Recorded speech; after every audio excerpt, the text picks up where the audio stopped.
Côté, je tenais à dire à Ividero qu'en fait, le fait de mettre Love Gugu en prison là, ça ne veut pas dire que ce qu'elle a dit là c'est faux, hein. Ah mais oui, ça ne veut pas dire que ce qu'elle a dit c'est faux. Vous savez, le manque de preuves ne veut pas forcément dire mensonge. Il peut ne pas avoir des preuves pour quelque chose, sauf que Love Gugu a dit qu'elle a les preuves, donc c'est maintenant on voit les preuves. Sinon, il y a des gens, il y a des choses qui se sont passées, elles vont restituer les faits, mais il n'y a pas de preuves parce qu'on ne filme pas tout, on n'a pas les audios de tout, on n'a pas, voilà. Et puis après, disons la vérité entre nous, Ivy. Love Gugu peut se retrouver à la maca parce que peut-être tu connais les bonnes personnes, hein. Mon cher, il y a des choses qu'on connaît dans ce pays-là. Tu connais les bonnes personnes, voilà. Stratégiquement, tu as joué sur les rouages. Et puis peut-être on l'a attrapé pour la jeune. Je dis bien peut-être. Je dis pas que c'est vrai. Je dis bien peut-être. Je dis que c'est plausible. C'est-à-dire que ça fait partie des chemins qui sont possibles.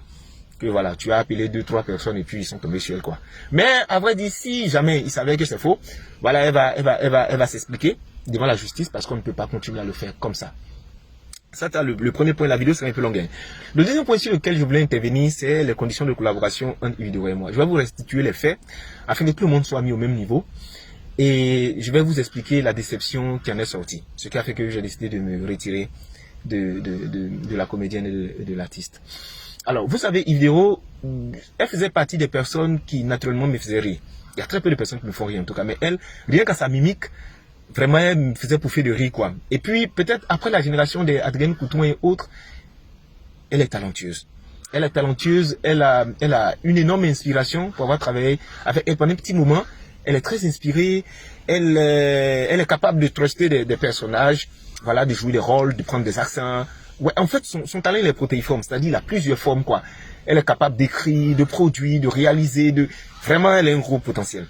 Et c'est ce que j'ai apprécié avant tout. Donc, souvent, quand j'étais à la maison, je la voyais dans Barbershop, je crois bien, je disais à ma femme, ah, mais celle-là, elle est trop forte. Non, mais celle-là, elle est trop drôle. Donc, je parlais bien d'elle. Et puis, un après-midi comme ça, en plein Covid, mon téléphone sonne, je vois un numéro inconnu, je le décroche. La personne me dit, vraiment, mon jeune frère, ce que tu fais, j'apprécie beaucoup. Si moi, je me problème dans mon foyer ou bien il y a un souci, c'est toi, je vais appeler. Tu n'as rien à voir les autres, tu es inspiré, tu es différent, tu fais. J'ai dit, ah bon? Ah, vraiment, c'est gentil. Et elle me demande, tu sais qui te parle? J'ai dit non, elle me dit c'est Ividero. J'ai dit non. Elle me dit si, c'est Ividero. Il dit, mais fallait me dire, j'allais faire ma voix mince comme pour les journalistes. Elle dit, ah oh, si c'est 6 mois, tu as fait ça, c'est que tu as tiré à terre, mon frère, puis on n'a rien. Et il y avait des gens autour d'elle. Elle m'a dit, vraiment, j'apprécie ce que tu fais. Qu'est-ce que tu fais en ce moment? Voici mon numéro direct. Si tu peux passer à la maison, tu passes, on va manger un bout, on va causer ensemble, tout ça. Il lui a dit, bon, d'accord. Et puis, après, elle m'a rappelé, elle m'a dit, mais tu fais quoi actuellement? Je lui ai dit, non, je suis à la maison, je fais 2-3 trucs. Bon, en vérité, je faisais rien du tout. Je glandais là. Donc, elle m'a dit, bon, tu viens, si tu es libre, tu viens me trouver chez moi, voilà, m'indiquer un peu le coin. Tu as dit, bon, d'accord. Donc là, je me prépare, voilà, tout excité là.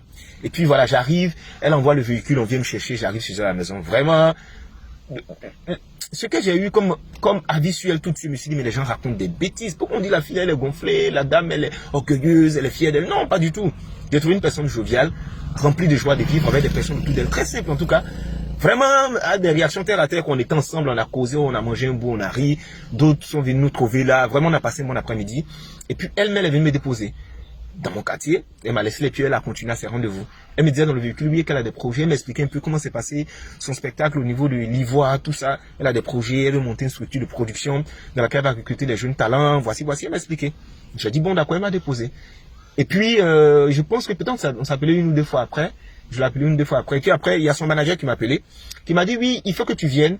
Il a fixé le jour au domicile de Ividero parce que là-bas, voilà, on a une bonne nouvelle à vous annoncer, voilà, par rapport à la collaboration dont on avait parlé et tout. Donc, je me déplace, j'y vais. Et quand j'arrive là-bas, effectivement, on nous présente des contrats. Il y avait d'autres acteurs, excusez-moi. On me présente des contrats, je regarde, je lis, mais moi, je venais de prendre connaissance du contrat. C'est-à-dire, je maîtrisais rien à tout ce qui était écrit là-dedans. Par contre, les autres, on avait l'impression qu'ils avaient déjà lu le contrat bien avant. Donc, moi, je prends, je le lis comme ça rapidement fait. On nous expose un peu la situation, tout. Je donne bien mon accord de principe parce que pour moi, je tenais à travailler vidéo juste pour apprendre. Parce que je me dis auprès d'une telle dame, c'est sûr que voilà, tu ressors dopé au niveau des compétences, tout ça. Donc, je donne mon accord de principe. Sauf que pour la signature, je leur dis, il faut que je lise d'abord le contrat. Mais en fait, moi, j'ai toujours 2 étapes que je fais quand on me propose un contrat. Étape numéro 1, je prie d'abord le Seigneur pour savoir si mon Dieu est parfaitement en adéquation avec la collaboration. Et secondo, je prends le temps de bien lire ou bien de confier, c'est un juriste qui lit ça bien pour vraiment éviter les surprises désagréables. Donc, je leur dis là, il faut que je prenne, que j'aille lire, tout ça. Donc, elle me dit, bon, pour la forme, tu vas signer. Parce que même on avait constaté qu'il y avait une coquille dedans. qu'on devait régler. Bon, son manager disait que voilà, l'erreur vient de moi. Juste après, il a cherché à corriger. Donc, c'était pas le bon contrat qu'on avait sous la main. Mais pour la forme, on signe. On est plusieurs comme ça, on signe pour la forme, elle fait des photos. Elle dit non, on va garder les photos. Et puis après, quand les bons contrats vont venir, vous allez bien les signer. D'accord. Et puis on finit de causer, on mange, on rit, tout ça. Et puis après, on s'en va. Et puis quelques temps après, je reçois des appels pour dire ah mais tu as vu des vidéos à poster le truc là. Elle dit voilà, vous avez commencé à travailler ça, elle t'a donné beaucoup d'argent tout. Il dit mais de quoi tu parles? Je vais sur ses pages, je vois qu'elle a balancé. Voilà ma groupe, ce n'est que le début d'une aventure. Elle a mis nos photos, tout ça là. Dans mon écurie, il y a telle personne. Ça m'a dérangé un peu. Parce que je me suis dit que le bon contrat n'était pas signé, mais je me suis dit quand même avant de poster, il faut quand même qu'on me laisse le temps de bien le lire, de faire mon retour. Voilà, moi c'est à ça que je pensais quoi. Mais bon, j'ai pas pris ça plus mal. Je l'ai appelé et dit ah mais Yves, tu as balancé? Il dit oui. Non, moi il m'amuse pas. Hein. J'ai mis pas, j'ai balancé, oui, les gens ils ont vu, tout ça. Il dit ben, les gens ont commencé à m'appeler pour me demander si tu m'as donné de l'argent, tout ça. Il dit oh faut laisser l'argent, c'est comme ça ils sont. Les contrats vont pleuvoir dans quelques temps, machin. Il dit bon d'accord, ça roule, j'ai compris. Mais je n'avais pas encore signé le bon contrat. Donc je laisse le temps passer, je l'appelle un jour. Elle me dit ah mais tu connais chez moi, hein, tu viens, elle dit mais on s'était dit des choses, on devait refaire le contrat, il y avait des projets sur lesquels on était, bon ça fait 1 ou 2 mois, on n'en parle plus. Elle dit non, tu passes à la maison, essaye de voir, faut te calmer, tout ça, d'accord. Et j'attends environ 3 mois, je crois bien ainsi, je me rappelle. Et puis un après-midi, je décide d'appeler Ivy parce que je me dis non, je n'aurai pas le temps. J'étais sur les réseaux, j'étais sur quelques projets, donc je me suis dit faut pas ça me surprendre et puis pour ne pas gérer. Donc, j'appelle d'abord son manager, je lui dis, bon manager, moi je ne vais pas appeler Yves pour lui dire directement, hein. Je vais toi te dire qu'en fait, la collaboration ne m'intéresse plus. Bon, jusqu'à présent, on n'a pas encore mené d'actions concrètes ensemble. C'est vrai qu'on a fait une vidéo où, voilà, je parlais de Humberg avec elle. Et puis avant ça, elle m'a appelé pour me demander, tu as combien d'abonnés? Je lui ai donné le nom, elle m'a dit non, je vais booster. Puis elle a fait un post de moi et puis elle a dit aux gens d'aller s'abonner, tout ça. Donc c'est comme ça, c'est parti quoi. Et puis, j'ai dit ça à son manager que voilà, moi, je veux mettre un thème à la collaboration, tout ça, parce que j'ai des projets, j'ai des idées. Et puis, depuis 2-3 mois déjà, il n'y a rien à l'horizon, rien ne se passe, vous ne m'appelez pas. Les opportunités dont on a parlé, on n'en parle plus. Parce qu'elle a sa carrière à gérer, moi, je la comprends. Donc, ce que je veux faire, il faut qu'elle gère sa carrière. Moi aussi, j'ai 2-3 projets sur lesquels je vais avancer dessus. Il m'a dit non, appelle Yves et puis dis-lui directement. Je dis bon, moi, j'ai voulu passer par toi pour que tu lui dises, non, tu peux l'appeler, appelle-la. Et c'est ce que je fais. Quelques temps après, j'appelle Ivy, voilà, elle décroche. Elle est dans le véhicule, il y a d'autres personnes. C'est passé, elle a mis ça sur le parleur. Elle me dit, oui, c'est comment? J'ai dit, bon, en fait, je voulais te dire que la collaboration, ça ne m'intéresse plus. On a fait des mois comme ça, on ne se parle plus. Et puis, voilà, j'ai des trucs à faire, tu as ta carrière à gérer, c'est ce que je me dis, tout ça. Et il ne fallait pas plus. Ivy Dero, mais elle m'a savonné, mais elle m'a lavé. Non, elle m'a insulté. Elle m'a insulté.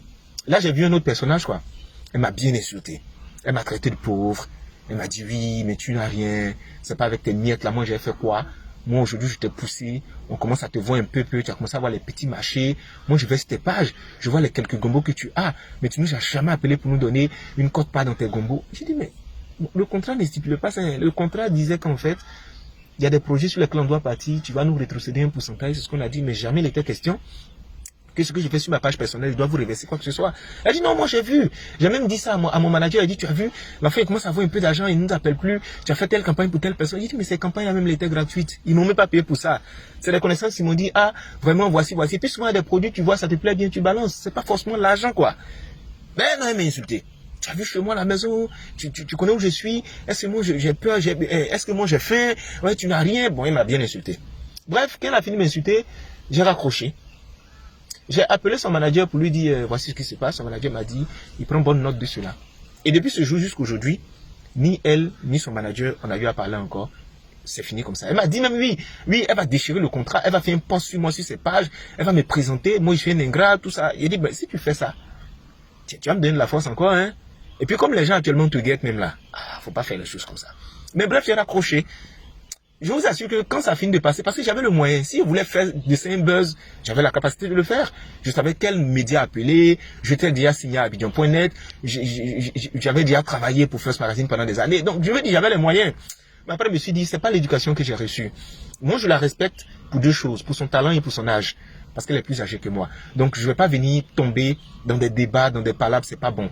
Moi, juste Crépin Gondo, je me suis fixé comme objectif de ne jamais, au grand jamais, tomber dans des buzz, tomber dans des querelles, tomber dans des bagarres, parce que c'est pas utile. C'est vraiment pas utile, quoi. Je vais dire la vérité aux gens. Ce que je pense, j'ai donné mon avis, ça c'est sûr. Mais dès que ça a rentré dans la risque, dans les palabres de lui l'a fait, lui l'a, je gère plus. C'est pourquoi quand je parle d'un sujet, je passe à un autre. tu ne vas jamais me voir répondre 2 fois à une personne. Jamais.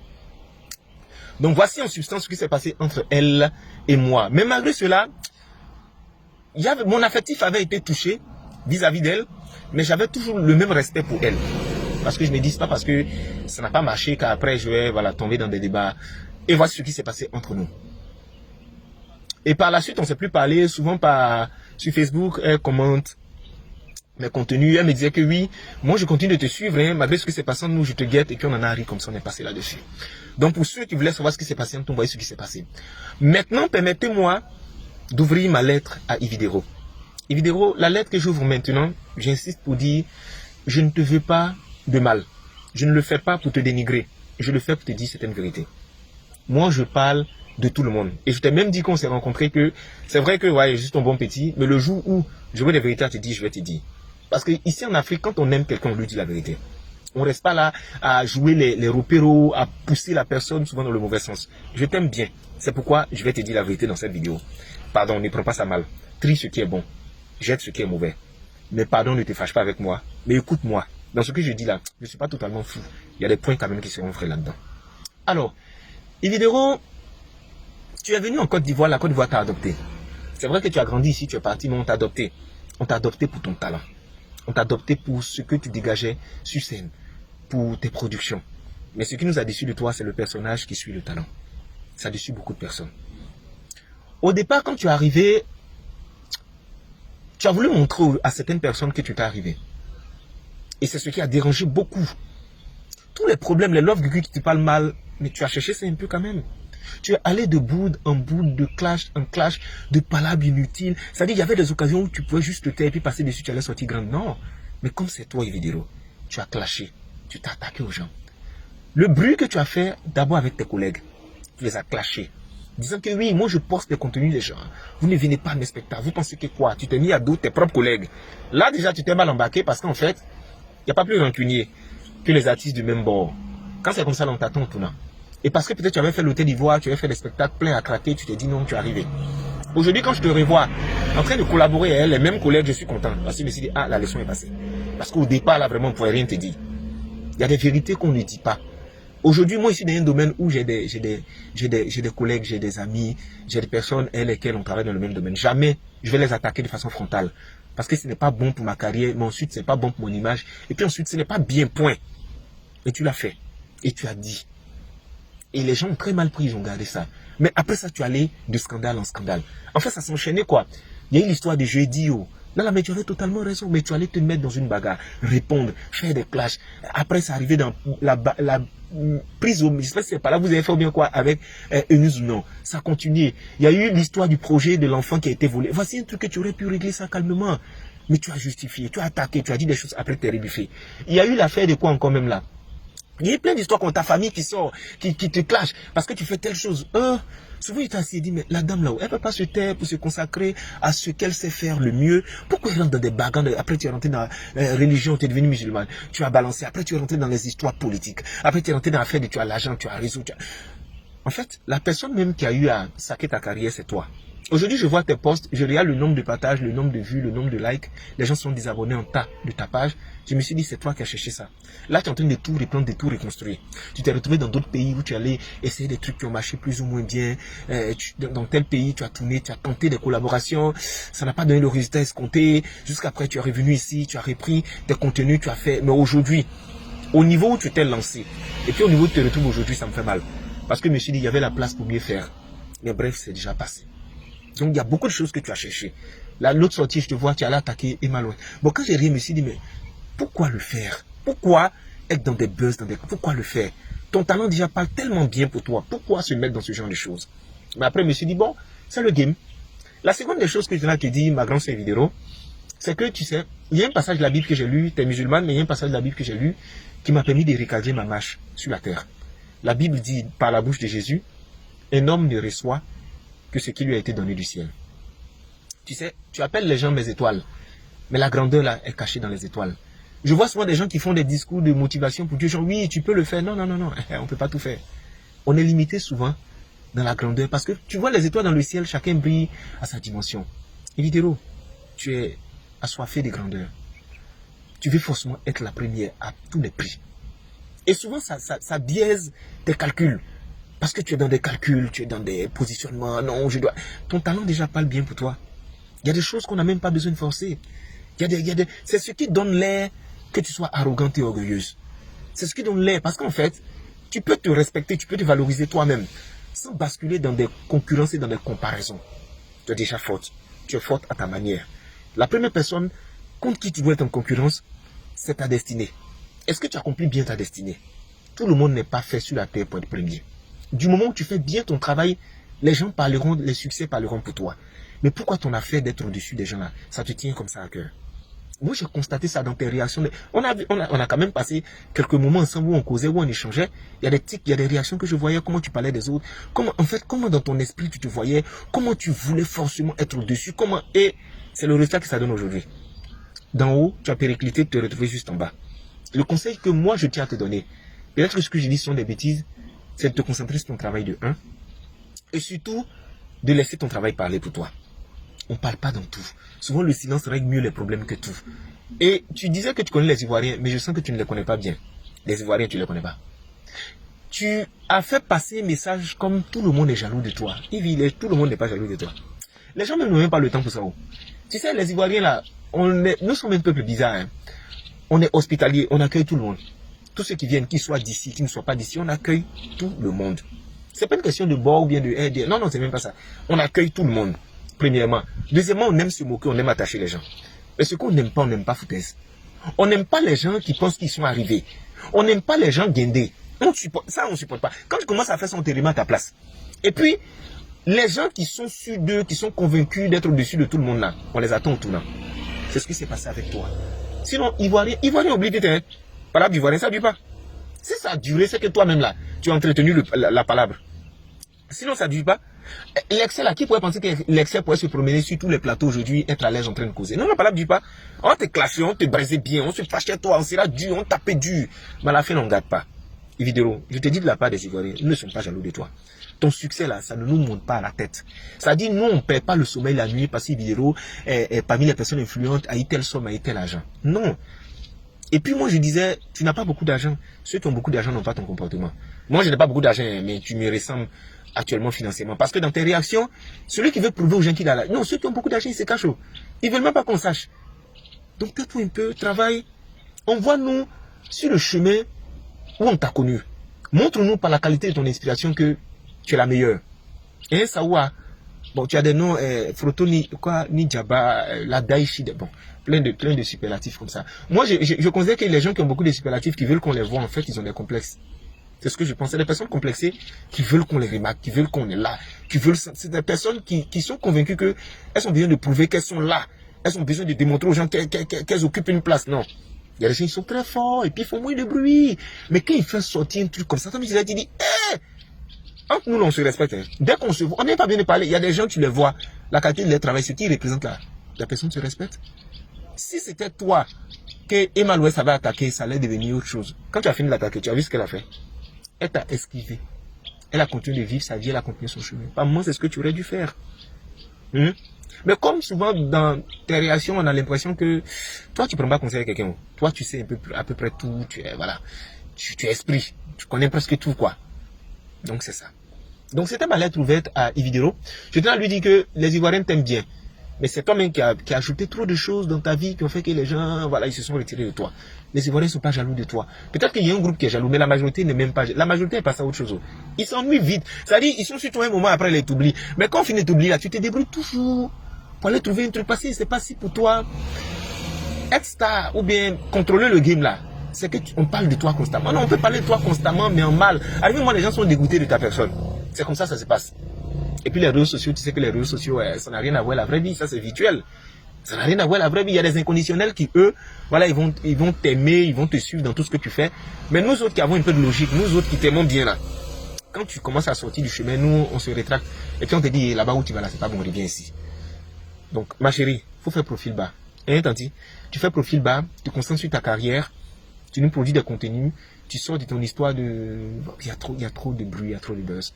Si l'affront a été lavé, l'affront que Love Gugu t'a fait a été lavé, moi je suis content. Parce qu'au moins ça prouve que, voilà, il y a une justice, et puis que enfin, ce qui t'ont fait de mal a été réparé. Mais c'était mon avis que je donnais. Environ 25 minutes, je pense que j'ai assez parlé. Bonne journée à toi, force à toi, beaucoup de courage et puis grande carrière à toi. Si tu couris ça, toi et moi, on est les meilleurs amis du monde. Mais après, bon, c'est la vie, hein. Force à toi, Evie. Bisous là-bas, ma grande. Bye bye.